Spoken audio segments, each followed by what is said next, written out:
Hello बच्चों, आज हम पढ़ने वाले हैं बायोलॉजी में चैप्टर 1 जैव प्रक्रम। इसमें से हम देखेंगे टॉप 50 MCQ। तो चलिए शुरू करते हैं। आज का पहला सवाल है, जीवन प्रक्रियाएं क्या है? ए, केवल पौधों के कार्य। बी, केवल जानवरों के कार्य। सी, सभी जीवित प्राणियों के लिए अस्तित्व के लिए आवश्यक बुनियादी कार्य। या डी, केवल निष्क्रिय जीवों के कार्य। आपका सही उत्तर है उत्तर सी, सभी जीवित प्राणियों के लिए अस्तित्व के आवश्यक बुनियादी कार्य। आज का दूसरा नंबर प्रश्न है, उपापचय क्या है? ए, केवल तोड़ने वाली रासायनिक अभिक्रियाएं। बी, केवल बनाने वाली रासायनिक अभिक्रियाएं। सी, किसी जीवित प्राणी में उसके अणुओं के बीच परस्पर क्रिया के कारण होने वाली सभी रासायनिक अभिक्रियाओं का कुल योग। डी, कोशिकाओं द्वारा भोजन का अवशोषण। आपका सही उत्तर है सी, किसी जीवित प्राणियों में उसके अणुओं के बीच परस्पर क्रिया के कारण होने वाली सभी रासायनिक अभिक्रियाओं का कुल योग। आज का तीसरा क्वेश्चन है, उपचय और अपचय किसके घटक हैं? ए, पोषण। बी, श्वसन। सी, उपापचय। डी, वृद्धि। आपके सही उत्तर है सी, उपापचय। आज का चौथा क्वेश्चन है, निम्न में से कौन सा उपचय अभिक्रिया का एक उदाहरण है? ए, श्वसन जो ग्लूकोज को तोड़ता है। बी, ग्लूकोज से ग्लाइकोजन का निर्माण। सी, जटिल पदार्थों का सरल पदार्थों में टूटना। डी, भोजन से ऊर्जा का निकलना। आपका सही उत्तर है बी, ग्लूकोज से ग्लाइकोजन का निर्माण। आज का पांचवा प्रश्न है, जीवित प्राणियों को ऊर्जा और शरीर निर्माण सामग्री प्रदान करने के लिए किसकी आवश्यकता होती है? ए, उत्सर्जन। बी, परिवहन। सी, पोषण। डी, वृद्धि। आपका सही उत्तर है सी, पोषण। आज का छठा नंबर सवाल है, ज़्यादातर जीव श्वसन प्रक्रिया के लिए बाहर से क्या प्राप्त करते हैं? ए, कार्बन डाइऑक्साइड। बी, जल। सी, नाइट्रोजन। या डी, ऑक्सीजन। आपका सही उत्तर है डी, ऑक्सीजन। सातवां नंबर प्रश्न है आज का, वृद्धि को कैसे परिभाषित किया जाता है? ए, युवा जीवों में परिपक्वता तक पहुंचने से पहले शरीर की कोशिकाओं में अपरिवर्तनीय कमी। बी, युवा जीवों में परिपक्वता तक पहुंचने से पहले शरीर की कोशिकाओं में अपरिवर्तनीय वृद्धि। सी, जब अपचय अभिक्रियाएं उपचय अभिक्रिया से अधिक होती है।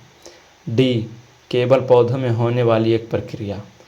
आपका सही उत्तर है बी, युवा जीवों में परिपक्वता तक पहुंचने से पहले शरीर की कोशिकाओं में अपरिवर्तनीय वृद्धि। आज का आठवां है, एक कोशिकीय जीवों में कोशिका झिल्ली के पार पदार्थों की आवाजाही के लिए कौन सी प्रक्रियाएं शामिल होती हैं? ए, केवल सक्रिय परिवहन। बी, केवल विसरण। सी, विसरण, सुगम परिवहन और सक्रिय परिवहन। डी, विशिष्ट संरचनाओं द्वारा सेवन और निष्कासन। आपका सही उत्तर है सी, विसरण, सुगम परिवहन और सक्रिय परिवहन। आज का प्रश्न नंबर 9 है, पौधों में परिवहन का तंत्र क्या है? ए, संचार प्रणाली। बी, तंत्रिका तंत्र। सी, संवहनी ऊतक। या डी, पाचन तंत्र। आपका सही उत्तर है सी, संवहनी ऊतक। आज का प्रश्न नंबर 10 है, उपापचय के उप उत्पादों के रूप में बनने वाले अपशिष्ट उत्पादों को शरीर से निकालने की प्रक्रिया क्या कहलाती है? ए, पाचन। बी, अवशोषण। सी, उत्सर्जन। डी, स्वांगीकरण। आपका सही उत्तर है सी, उत्सर्जन। आज का 11वां नंबर प्रश्न है, पोषण को कैसे परिभाषित किया जा सकता है? ए, ऊर्जा के लिए भोजन का निर्माण। बी, ऊतकों की मरम्मत और वृद्धि के लिए आवश्यक भोजन को ग्रहण करना। सी, केवल अवशिष्ट पदार्थों को बाहर निकालना। डी, ऊर्जा के बिना भोजन का सेवन। आपका सही उत्तर है बी, ऊतकों की मरम्मत और वृद्धि के लिए आवश्यक भोजन को ग्रहण करना। 12 नंबर सवाल है, पोषण के मुख्य रूप से कितनी श्रेणियां हैं? ए, 2 सबपोषी और विषमपोषी। बी, 3 सबपोषी विषमपोषी और मृतोपजीवी। सी, 4 सबपोषी विषमपोषी परजीवी मृतोपजीवी। डी, 5। आपका सही उत्तर है ए, 2 प्रकार के हैं, सबपोषी और विषमपोषी। आपका अगला सवाल है, सबपोषी पोषण की एक विशेषता क्या है? ए, बाहर से तैयार कार्बनिक भोजन प्राप्त करता। बी अकार्बनिक कच्चे माल से अपना कार्बनिक भोजन बनाना, सी मृत कार्बनिक स्रोतों पर रहना, डी दूसरे जीव के खर्चे पर रहना। आपका सही उत्तर है बी अकार्बनिक कच्चे माल से अपना कार्बनिक भोजन बनाना। आज का अगला सवाल है, कौन से जीव स्वपोषी पोषण करते हैं? ए सभी जानवर, बी सभी गैर हरे पौधे, सी हरे पौधे, यूग्लिना और कुछ हरे बैक्टीरिया, डी खमीर और रोटी के मोल्ड। आपका सही उत्तर है सी हरे पौधे, यूग्लिना और कुछ हरे बैक्टीरिया। आज का नेक्स्ट सवाल है, विषमपोषी पोषण करने वाले जीव को क्या कहा जाता है? ए सबपोषी, बी परपोषी, सी उत्पादक या डी रसायन पोषी। आपका सही उत्तर है बी परपोषी। आज का अगला सवाल है, मृत कार्बनिक स्रोतों जैसे मूत्र, मृत पौधे और जानवरों पर रहने वाले जीव किस प्रकार का पोषण करते हैं? ए परजीवी पोषण, बी प्राणी संपोषी पोषण, सी मृतोपजीवी पोषण, डी सबपोषी पोषण। आपका सही उत्तर है सी मृतोपजीवी पोषण।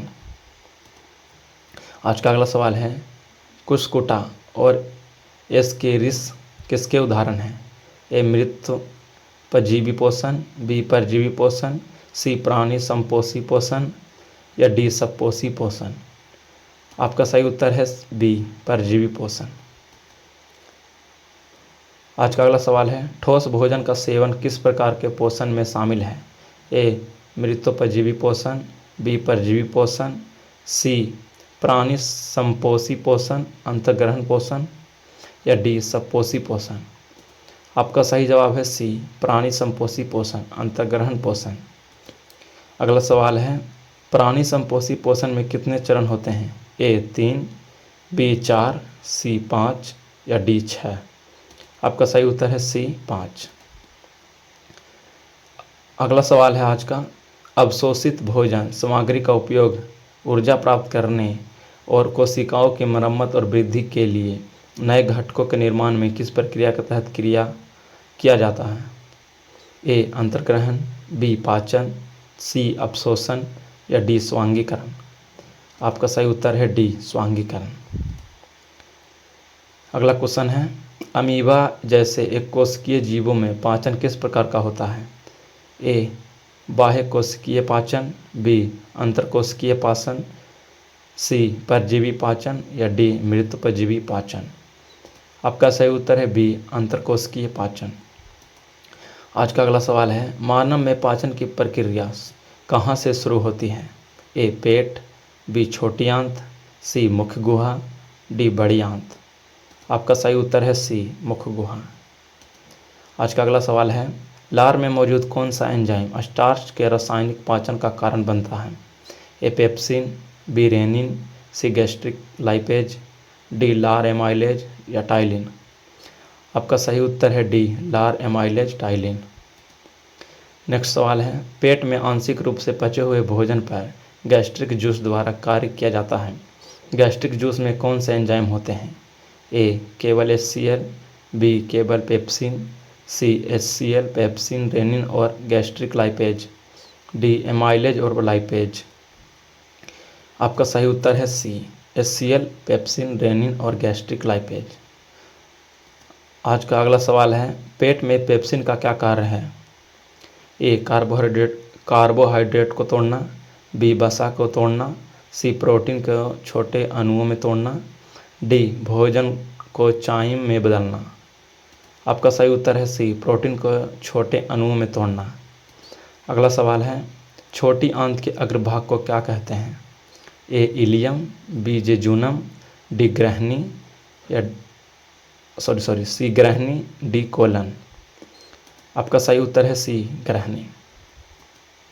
अगला सवाल है, छोटी आंत में पचे हुए भोजन का अवशोषण किसके माध्यम से होता है? ए बड़ी आंत की दीवारें, बी गैस्ट्रिक ग्रंथियाँ, सी आंतों के बिल्ली की उपकला कोशिकाएं, डी लार ग्रंथियाँ।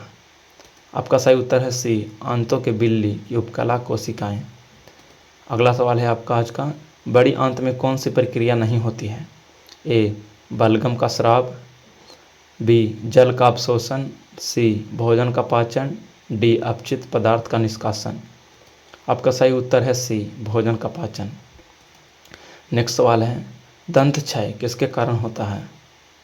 ए विटामिन की कमी, बी अत्यधिक ब्रश करना, सी जीवाणु स्ट्रेप्टोकोकस म्यूटेंस, या डी फ्लोराइड की अधिकता। आपका सही उत्तर है सी जीवाणु स्ट्रेप्टोकोकस म्यूटेंस। अगला सवाल है आपका प्रकाश संश्लेषण को कैसे परिभाषित किया जा सकता है?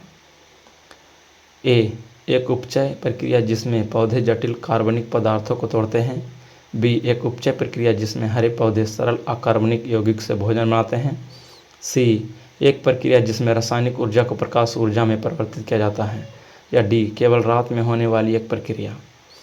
आपका सही उत्तर है बी एक उपचय प्रक्रिया जिसमें हरे पौधे सरल अकार्बनिक यौगिक से भोजन बनाते हैं।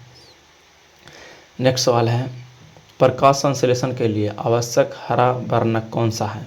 ए कैरोटीन, बी क्लोरोफिल, सी जेंथ्रोफिल, या डी एंथ्रोसाइनिन। आपका सही उत्तर है बी क्लोरोफिल। नेक्स्ट सवाल है प्रकाश संश्लेषण की प्रक्रिया में ऑक्सीजन किससे निकलती है? ए कार्बन डाइऑक्साइड से, बी जल से, सी क्लोरोफिल से, डी ग्लूकोज से। आपका सही उत्तर है बी जल से। नेक्स्ट सवाल है प्रकाश संश्लेषण के लिए कार्बन डाइऑक्साइड का प्रवेश पौधों में किसके द्वारा होता है? ए जड़ द्वारा, बी तनु द्वारा, सी रंध्र द्वारा, या डी वायु अंतराल द्वारा। आपका सही उत्तर है सी रंध्र द्वारा। नेक्स्ट सवाल है प्रकाश संश्लेषण की प्रक्रिया को प्रदर्शित करने वाला समीकरण किसने दिया? ए प्रिस्टले, बी केल्विन, सी बोन नील, या डी बैन नील। आपका सही उत्तर है ए प्रिस्टले। नेक्स्ट सवाल है आज का प्रकाश संश्लेषण की दर किस कारक से प्रभावित नहीं होती है? ए प्रकाश की तीव्रता, बी कार्बन डाइऑक्साइड की मात्रा, सी तापमान, या डी नाइट्रोजन की मात्रा। आपका सही उत्तर है डी नाइट्रोजन की मात्रा। नेक्स्ट सवाल है प्रकाश संश्लेषण में प्रकाश अभिक्रियाएँ कहाँ होती हैं? ए क्लोरोप्लास्ट की स्ट्रोमा में, बी क्लोरोप्लास्ट की थाइलाकोइड झिल्लियों में, सी माइटोकॉन्ड्रिया में, या डी राइबोसोम में। आपका सही उत्तर है बी क्लोरोप्लास्ट की थाइलाकोइड झिल्लियों में। आपका नेक्स्ट सवाल है अंधकार अभिक्रिया डार्क रिएक्शन किस चक्र से संबंधित है? ए क्रिप्स चक्र, बी ग्लाइकोसिस चक्र, या सी केल्विन चक्र, डी प्रकाश चक्र। आपका सही उत्तर है सी केल्विन चक्र। नेक्स्ट सवाल है मनुष्य में श्वसन की मूल इकाई क्या है? ए नाक, बी ट्रेकिया, सी फेफड़े, या डी एल्वियोलाई। आपका सही उत्तर है डी एल्वियोलाई। आज का नेक्स्ट सवाल है श्वसन के दौरान ऊर्जा किस रूप में संग्रहित होती है? ए NADH, बी FAD, या सी ATP, और डी है CO2। आपका सही उत्तर है सी ATP। आज का नेक्स्ट सवाल है मानव में श्वसन का नियंत्रण कहाँ से होता है? ए मस्तिष्क के सेरेब्रम से, बी सेरिबेलम से, या डी मेडुला ओब्लोंगोटा से, डी पोन्स से। आपका सही उत्तर है सी मेडुला ओब्लोंगोटा से। आज का नेक्स्ट सवाल है एरोबिक श्वसन की अंतिम उपज क्या है? ए केवल ऊर्जा, बी कार्बन डाइऑक्साइड और जल, सी केवल जल, या डी लैक्टिक एसिड। आपका सही उत्तर है बी कार्बन डाइऑक्साइड और जल। नेक्स्ट सवाल है आज का किस अंग को मानव शरीर का पंप कहा जाता है? ए फेफड़े, बी गुर्दा, सी हृदय, या डी यकृत। आपका सही उत्तर है सी हृदय। आज का नेक्स्ट सवाल है मनुष्य के हृदय में कितने कक्ष होते हैं? ए 2, बी 3, सी 4, या डी 5। आपका सही उत्तर है सी 4। आज का नेक्स्ट सवाल है रक्त में लाल रक्त का निकाय का निर्माण कहाँ होता है? ए यकृत में, बी प्लीहा में, सी अस्थि मज्जा में, या डी फेफड़ों में। आपका सही उत्तर है सी अस्थि मज्जा में। आज का नेक्स्ट सवाल है हीमोग्लोबिन का मुख्य कार्य क्या है? ए कार्बन डाइऑक्साइड का परिवहन, बी ऑक्सीजन का परिवहन, सी भोजन का पाचन, डी वसा का भंडारण। आपका सही उत्तर है बी ऑक्सीजन का परिवहन। आज का नेक्स्ट सवाल है, मानव शरीर का प्रमुख उत्सर्जन अंग कौन सा है? ए हृदय, बी फेफड़े, सी गुर्दे, डी यकृत। आपका सही उत्तर है सी गुर्दे।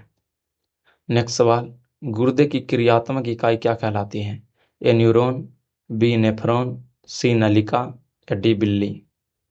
आपका सही उत्तर है बी नेफ्रॉन। 48 नंबर सवाल है, मनुष्य में नाइट्रोजनी अपशिष्ट मुख्य रूप से किस रूप में बाहर निकलता है? A urea, B ammonia, C uric अम्ल या डी क्रिएटिनिन।